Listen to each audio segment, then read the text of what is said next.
যে একজন স্বতন্ত্র সংসদ সদস্য তিনি যখন কথা বলছিলেন, দুঃখজনকভাবে ট্রেজারি বেঞ্চ থেকে সম্মানিত কিছু সদস্য এমন কিছু অঙ্গভঙ্গি করেছেন যেটা আমার বিবেকে আঘাত লেগেছে।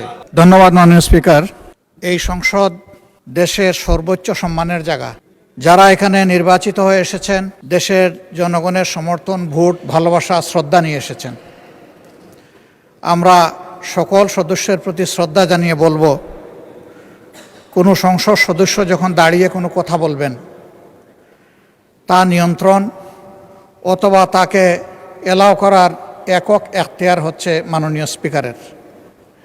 সেই জায়গায় আজকে লক্ষ্য করলাম যে একজন স্বতন্ত্র সংসদ সদস্য তিনি যখন কথা বলছিলেন, দুঃখজনকভাবে ট্রেজারি বেঞ্চ থেকে সম্মানিত কিছু সদস্য এমন কিছু অঙ্গভঙ্গি করেছেন যেটা আমার বিবেকে আঘাত লেগেছে। আমি এটা আশা করি না।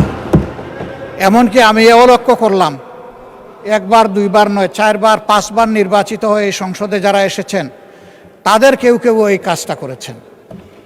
আমি এখানে তাদের নাম বলে আমি নিজে লজ্জা পেতে চাই না।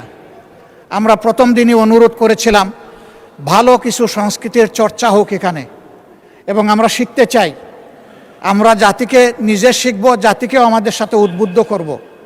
মাননীয় স্পিকার, আজকে 2 বারই লক্ষ্য করলাম যে ট্রেজারি বেঞ্চ যেখানে আপনাকে সবচেয়ে বেশি সহযোগিতা করার কথা, সেখানে আপনি বারবার অনুরোধ করা পক্ষেও তিনারা চালিয়েই যাচ্ছেন। আপনি মাইক দেন নাই, তারপরেও সংসদে কি হচ্ছে আমরা কিছুই বুঝতে পারছি না।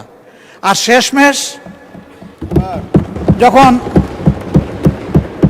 মাননীয় সংসদ সদস্য রুমিন ফারহানার বক্তব্য চলছিল, বিষয়টা একেবারেই অগ্রহণযোগ্য যা করা হয়েছে। আমি এটার জন্য দুঃখ প্রকাশ করছি এবং আমি এটার নিন্দা জানাতেও বাধ্য হলাম। ধন্যবাদ মাননীয় স্পিকার।